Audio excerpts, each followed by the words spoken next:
আপনি কি ভাবছেন নতুন পে স্কেলে শুধু বড় শোরুমের লাভ হবে? একদম ভুল। আসল বুস্ট আসবে আপনার পাড়ার মুদি দোকানে। যখন চাকরিজীবীদের বেতন বাড়বে তখন তারা শুধু চাল ডাল কিনবে না, কিনবে প্রিমিয়াম ব্র্যান্ডের চা, উন্নত মানের তেল আর কসমেটিক্স। কিভাবে নতুন পে স্কেল সাধারণ মুদি দোকানকে একটি ছোটখাটো সুপার শপে পরিণত করবে, চলুন দেখি সেই অদৃশ্য ব্যবসার ম্যাজিক। নতুন পে স্কেল আসার পর একজন সাধারণ মুদি দোকানদারের প্রথম পরিবর্তনটি আসে তার কাস্টমারের চয়েসে।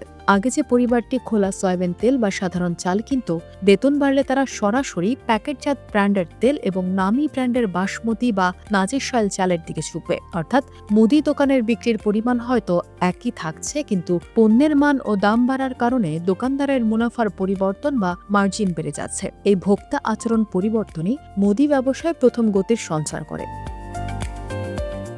পকেটে বাড়তি টাকা থাকলে মানুষ সাধারণত মাসকাবারি বাজার একটু বড় করে। আগে যা ছিল শুধুমাত্র প্রয়োজনীয়, এখন তাতে যুক্ত হবে কিছু বিলাস দ্রব্য, যেমন ভালো মানের ডিশওয়াশার, লিকুইড ডিটারজেন্ট, উন্নত মানের ওটস বা ড্রাই ফ্রুটস। মুদি দোকানদাররা যদি এই চাহিদাকে মাথায় রেখে তাদের স্টক আপডেট করেন, তবে নতুন পে স্কেল তাদের জন্য এক বিশাল আয়ের সুযোগ তৈরি করবে। মানুষের হাতে নগদ টাকা থাকা মানেই হলো মুদি দোকানের ক্যাশ বক্সে নিয়মিত টাকার প্রবাহ বৃদ্ধি পাওয়া। চাকরিজীবী অধ্যুষিত এলাকায় মুদি ব্যবসার এক বড় চ্যালেঞ্জ হলো বাকি। কিন্তু নতুন পে স্কেল বাস্তবায়িত হলে চাকরিজীবীদের নগদ প্রবাহ বেড়ে যায়, যার ফলে পুরনো বকেয়া পরিশোধ হওয়ার হার বাড়ে। এতে দোকানদারের হাতে পর্যাপ্ত ওয়ার্কিং ক্যাপিটাল বা চলতি পুঁজি আসে। যখন দোকানে বাকি কম থাকে এবং নগদ বেচাকেনা বেশি হয়, তখন দোকানদার পাইকারি বাজার থেকে বেশি পণ্য কম দামে কিনে আরও বেশি লাভ করতে পারেন। এই আর্থিক সচ্ছলতা মুদি ব্যবসার ভিতকে মজবুত করে। নতুন পে স্কেলের প্রভাবে মানুষের জীবনযাত্রার মান বাড়লে তারা সময় বাঁচাতে চায়। এর ফলে পাড়ার মুদি দোকানগুলোতে হোম ডেলিভারির চাহিদা বহু গুণ বেড়ে যায়। সচ্ছল পরিবারগুলো এখন ফোন বা হোয়াটসঅ্যাপে অর্ডার দিতে স্বাচ্ছন্দ্য বোধ করবে। পাশাপাশি ডিজিটাল পেমেন্ট বা বিকাশ নগদে লেনদেনের হার বাড়বে। যে মুদি দোকানদার নিজেকে এই আধুনিক প্রযুক্তির সাথে মানিয়ে নিতে পারবেন, নতুন পে স্কেলের বাজারে তিনিই হবেন অপরাজেয়। এটি কেবল মুদি দোকান নয়, বরং একটি স্থানীয় মিনি সুপার শপ মডেলের সূচনা করবে।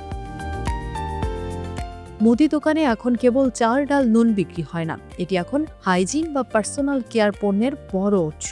বেতন বাড়লে মানুষ দামি সাবান, শ্যাম্পু, ফেস ওয়াশ বা কন্ডিশনারের পেছনে বেশি ব্যয় করে। মুদি দোকানদাররা যখন এই ডেইলি কেয়ার আইটেমগুলো বেশি করে রাখবেন, তখন তাদের ব্যবসায়িক বৈচিত্র্য বাড়বে। নতুন পে স্কেল মূলত মধ্যবিত্তের জীবনযাত্রায় যে পরিবর্তনের ছোঁয়া আনবে, তার প্রথম প্রতিফলন ঘটবে মুদি দোকানের এই নতুন সেলসগুলোতে। পরিশেষে নতুন পে স্কেল 2026 কেবল বেতন বাড়ানো নয়, এটি তৃণমূল পর্যায়ের ব্যবসাকে শক্তিশালী করার একটি মাধ্যম। মুদি দোকানদাররা যদি বাজারের এই নতুন পালস বুঝতে পারেন এবং নিজেদের পণ্য তালিকায় বৈচিত্র্য আনেন, তবে এই সেক্টরে এক অবিশ্বাস্য বুস্ট আসবে। পাড়ার ছোট্ট দোকানটি তখন আর সাধারণ থাকবে না, বরং তা হবে সচ্ছল সমাজের আধুনিক চাহিদার কেন্দ্রবিন্দু। তাই প্রস্তুত হন, নতুন পে স্কেলের জোয়ার আপনার মুদি ব্যবসাকে নিয়ে যাবে এক নতুন উচ্চতায়।